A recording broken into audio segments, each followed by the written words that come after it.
Señor ex magistrado de la Corte Suprema de Justicia, Jesús Vallejo Mejía, muy buenos días. Muy buenos días, señor exministro, encantado. Muchos saludos a todos ustedes y a la audiencia de la Hora de la Verdad. Bueno, doctor Vallejo, usted es un especialista en todas las ramas del derecho y usted es un magistrado de primera magnitud en el campo del derecho público. Cuéntenos, a la luz del derecho público y a la luz de los principios de la justicia y del respeto por las instituciones del Estado, si esto que se está tramando contra el presidente Duque no es un golpe de Estado y si no tenemos que unirnos los colombianos para decir, protesten lo que les dé la gana protestar, con respeto al derecho ajeno. Su punto de vista, honorable magistrado. Sí. Bueno, a mí no me cabe duda, tal como lo escribí en mi último artículo, que hay una subversión en marcha, hay un proceso subversivo que está enderezado a desquiciar el régimen constitucional y provocar la caída del presidente Duque. Los hechos así lo acreditan, y no solo los hechos, las manifestaciones que han hecho sus promotores. Recordemos que desde el mismo día en que perdió las elecciones, Gustavo Petro, en lugar de reconocer el triunfo del hoy presidente Duque y de desearle éxitos, que son las consideraciones elementales de, como dice mi amigo José Alviar Sanín, de fair play. Una fórmula de cortesía universal. Claro, cierto, ¿no? Este señor, bueno, el señor no hable, no le demos ese título, por Dios. Este sujeto resolvió llamar a la resistencia popular contra el gobernante recién elegido en ese momento. Un corifeo de Petro, un sujeto que es de apellido Bolívar, que nada tiene que ver con el Libertador, no, pero que su compañero... Espero que no para la gloria del Libertador. Claro, ¿no? Lo ha reiterado también, que su propósito es subvertir el orden en todas las ciudades, para provocar un cambio, para provocar las condiciones que den lugar a la caída del régimen. Eso está en las redes sociales, cualquiera puede verlo. Ahora, uno tiene que entender lo siguiente. Se están celebrando supuestamente 2 años de un acuerdo de paz, de la firma de un acuerdo de paz con las FARC, y uno tiene que hacerse varias preguntas. Las FARC dicen que el gobierno y el Estado no han cumplido, y uno tiene que preguntarse, ¿y han cumplido las FARC? Si entregaron las armas que verdaderamente tenían, porque hay unas acusaciones muy graves que dicen que las armas de grueso alcance, las armas verdaderamente ofensivas, las tienen en Venezuela. Hay un periodista venezolano que hizo por televisión esa acusación hace poco. Las FARC desmovilizaron unos guerrilleros y sí, fueron que como 7,000 y pico, pongámosle 8,000, ¿no?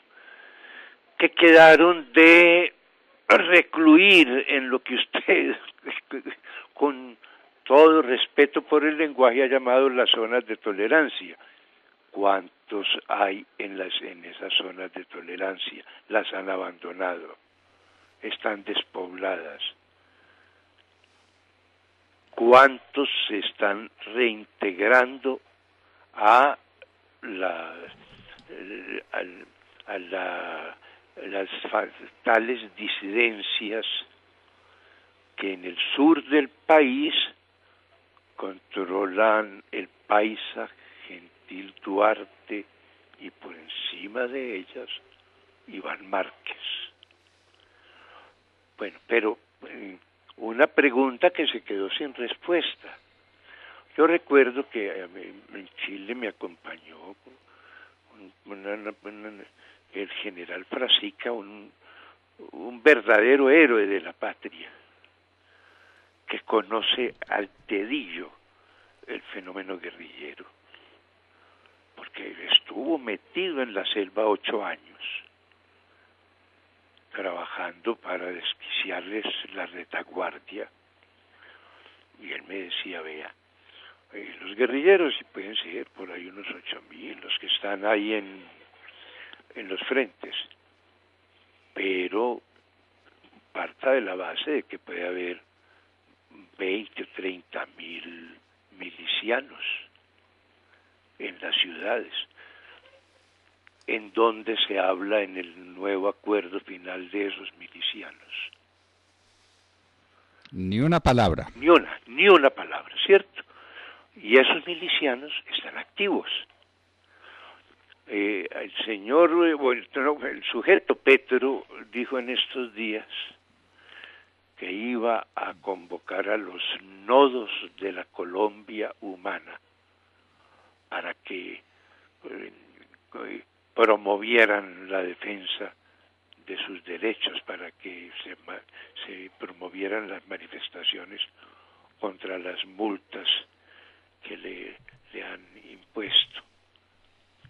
Uno tiene derecho de preguntarse, esos tales nodos no son células, y esas células no estarán conectadas de algún modo con los milicianos de las FARC. Y entonces avancemos un poco más. Las FARC adoptaron un plan estratégico hace como un cuarto de siglo, y ese plan estratégico contemplaba una fase final, la insurrección popular. Ellos tenían todo preparado para cercar las ciudades, y una vez cercadas las ciudades, que era lo que estaba sucediendo cuando ustedes asumieron el gobierno, doctor Londoño. Doctor Vallejo, 300 alcaldes del país estaban despachando fuera de sus municipios. ¿Cierto? Dígame si tenían cercadas las ciudades. Exacto. Entonces, una vez consolidado ese cerco a las ciudades, ya vendría una fase que ellos tenían muy preparada, muy diseñada, la de la insurrección popular. Provocar en todas partes desórdenes para que la fuerza pública no pudiese controlarlos, y entonces ahí, cuando eso sucede, colapsa un régimen. Es verdad, las FARC ya no tienen cercadas las ciudades, es verdad, ellas andan por otros caminos, pero el plan existe. Y yo me pregunto, ¿no estará aplicando Petro ese plan? Y ya en su fase final, porque es que eso de estar promoviendo unas manifestaciones todas las semanas, cada vez más violentas, más agresivas, no tendrá relación con ese proyecto de la insurrección popular. Son preguntas que hay que hacer, pero miremos las cosas desde otro lado. ¿Qué puede hacer el gobierno frente a un plan de esta magnitud? El gobierno tiene las manos atadas. Yo, desde que se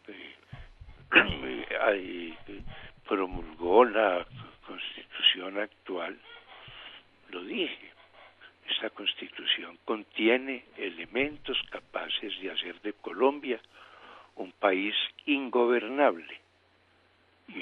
Y hoy lo estamos viendo con toda claridad.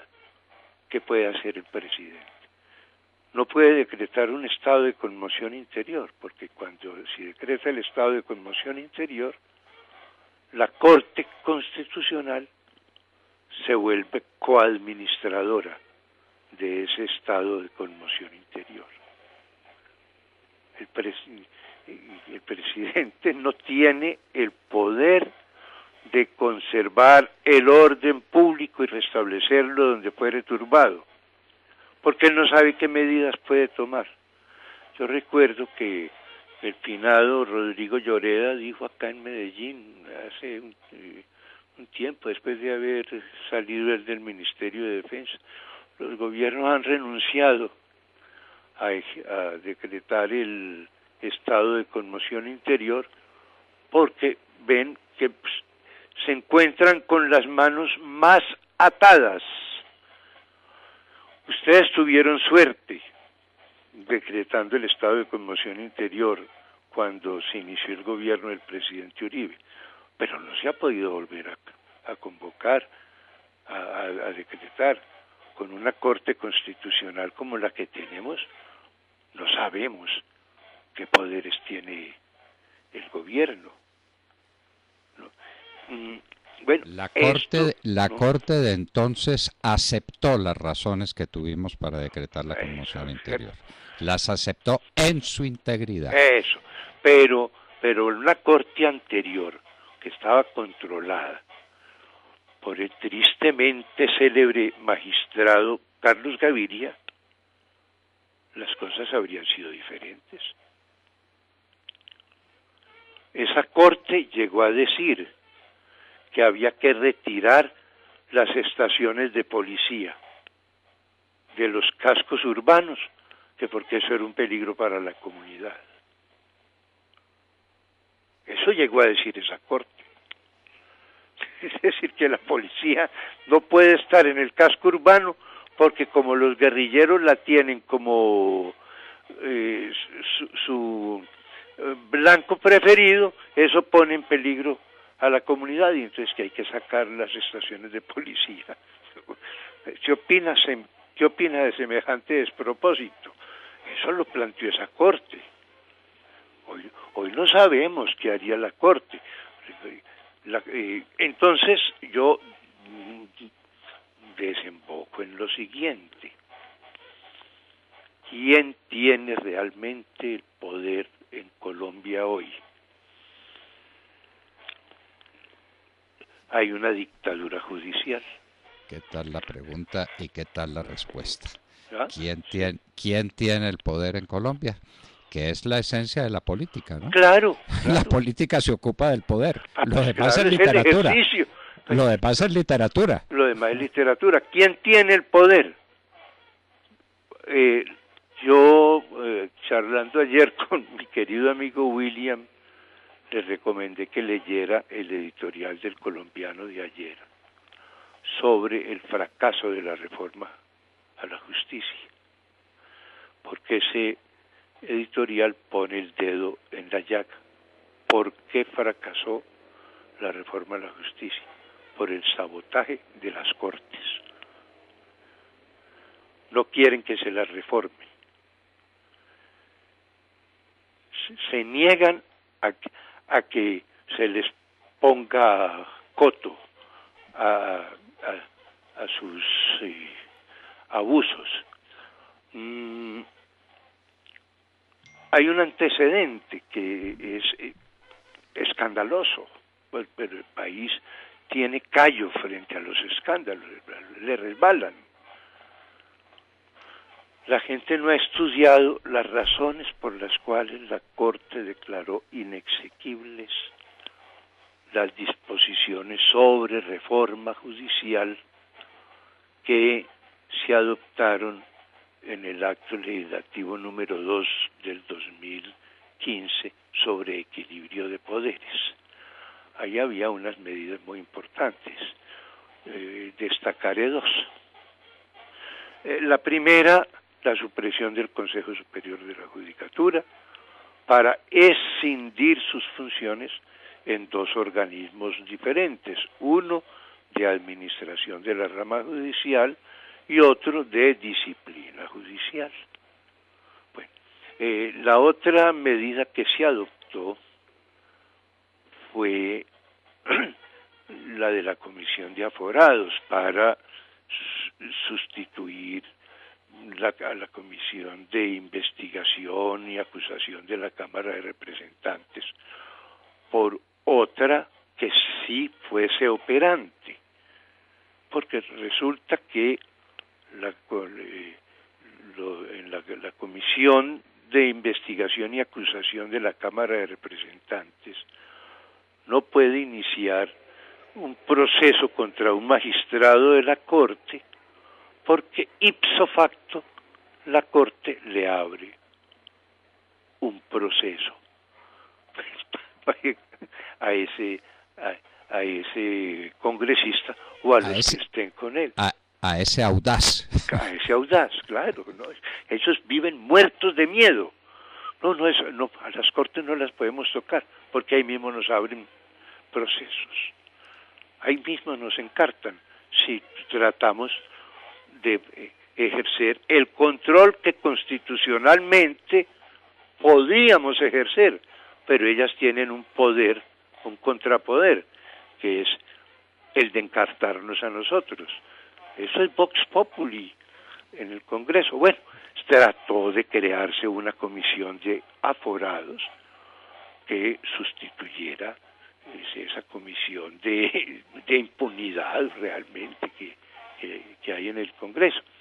¿Qué dijo la Corte para declarar inexequibles esas dos iniciativas, la supresión del Consejo Superior de la Judicatura y su escisión en dos organismos diferentes y la creación de la Comisión de Aforados? Que eso contrariaba un principio basilar de la Constitución, que es la separación de poderes. Es decir, que el poder judicial es incontrolable. ¿No? Bueno, pero la Corte, con ese cuento de los principios basilares, se tragó, sin embargo, el nuevo acuerdo final, que contiene varias gravísimas violaciones, varios gravísimos desconocimientos de la soberanía nacional, que es el punto de partida de todo el ordenamiento jurídico. ¿Cuáles? Entregarle una suprajusticia a una jurisdicción especial para la paz elegida desde el extranjero. Es decir, cuando el extranjero es el que decide sobre algo tan fundamental como es la administración de justicia, ha desaparecido sí o no la soberanía nacional. Y la Corte Constitucional se tragó eso, dizque en aras de la paz. O la famosa CIVI, que somete a revisión de todo lo que toque con el desarrollo o que tenga que ver con los temas del acuerdo de paz a una comisión en la que están unos gobiernos extranjeros y hoy uno que es claramente enemigo, que es el de Venezuela. Y la Corte se tragó eso, ¿no? ¿Por qué? Porque le dio la gana, porque es que está infiltrada por el pensamiento de la izquierda que hoy es intocable. Bueno, entonces ¿Qué puede hacer el gobierno? Bueno, yo he visto, miremos otro aspecto de la cuestión. Usted muy insistentemente y mucha gente ha dicho, bueno, pero ¿qué pasa con la cúpula militar que fracasó y hay que cambiarla? Bueno, nosotros tenemos acá en Medellín una tertulia y acá varios, yo creo que entre ellos la senadora Paloma Valencia han venido a hablarnos, y no sé si fue ella la que nos dio a entender lo siguiente: el gobierno no puede cambiar la cúpula militar porque tiene que cavar muy hondo para encontrar a alguien que sea verdaderamente leal. ¿Por qué? Porque la cúpula militar estuvo manipulada por Santos durante 8 años. Ya no están los que eran leales al presidente Uribe Vélez, están los leales a Santos, porque Santos fue sacando a los que él consideraba que no le marcharían. Entonces la cúpula militar es santista. ¿Qué puede hacer el gobierno? Tiene que salir pues de todos los generales y para ver si encuentra un coronel, un teniente coronel, un mayor, que sí esté comprometido verdaderamente con la defensa del orden público. Entonces, yo trato de entender al presidente Duque. Él tiene el poder jurídico, pero no tiene el poder político. Qué cosa tan grave, no tiene el poder político. Y esa me parece que es la esencia y la sustancia de esta presentación que usted nos está haciendo y que tenemos que continuar, porque estas son reflexiones de una trascendencia inmensa, y el presidente Duque tiene el poder jurídico pero no tiene el poder político. ¿Qué hace con unos militares que están absolutamente entregados a las orientaciones del gobierno del presidente Santos? Yo le quiero decir que no soy tan pesimista, le quiero decir. Yo he hecho averiguaciones y he encontrado entre los más antiguos generales personas que serían de absoluta confianza, no para que sean amigos de Duque, no, para que sean amigos de la Constitución y de las leyes. Es que aquí no se está buscando acabar con un régimen politizado para sustituirlo por otro régimen politizado. Ni más faltaba, militares independientes. Déjeme, yo le hago otra anotación, que el tiempo pues apremia, pero esta anotación no quiero que quede en el aire. La gente no ha leído bien ese nuevo acuerdo final, porque pues es farragoso, eso es un tóxico, ¿cierto? Pero yo sí me he tomado, como lo ha hecho usted, el trabajo de leerlo y de leerlo varias veces. Eso no es distinción al capítulo sobre la movilización y la protesta populares, que contiene elementos para que la fuerza pública tenga que convertirse en mera espectadora de esas manifestaciones. Usted acaba de ver que el sujeto Timochenko dijo hace poco, dijo en estos días, que el uso del ESMAD es contrario a los acuerdos de La Habana, que hay que liquidar ese mecanismo. Y entonces, si se liquida ese mecanismo, ¿cómo se controlan las manifestaciones violentas?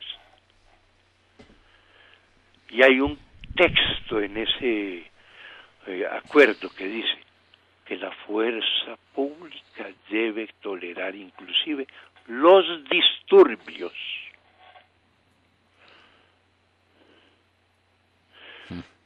Entonces, es que la gente no ha leído, la gente no ha eso, leído esas 312 páginas, no claro, las ha leído. claro, por eso es que eso hay que enseñarle a la gente, vea, es que eso ¿Usted es lo que recuerda? la Corte Constitucional dice, que en aras de la paz hay que reconocer como estatuto supraconstitucional.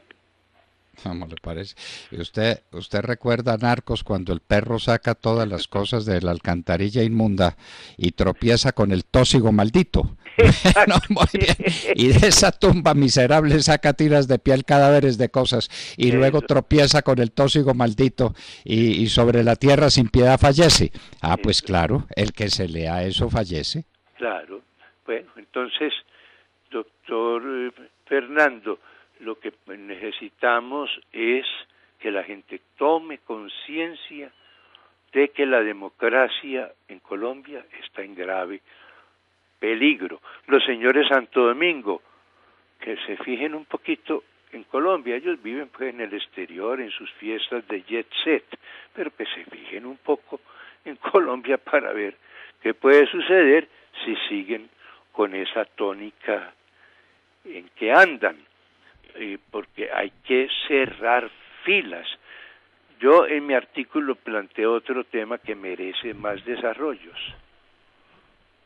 Es que este sujeto Petro y sus conmilitones tienen una concepción de la democracia tumultuaria.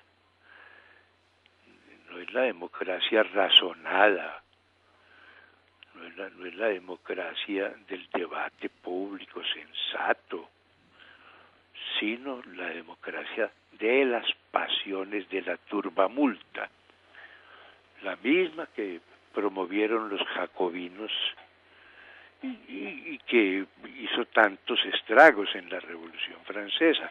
Eso lo quieren revivir ahora. Petro, cada que hay alguna cosa que no le gusta, a convocar a la turba. ¿Por qué? Porque eso va erosionando la institucionalidad. Bueno, aquí hay un clima, yo diría que ya no es prerevolucionario, un clima revolucionario.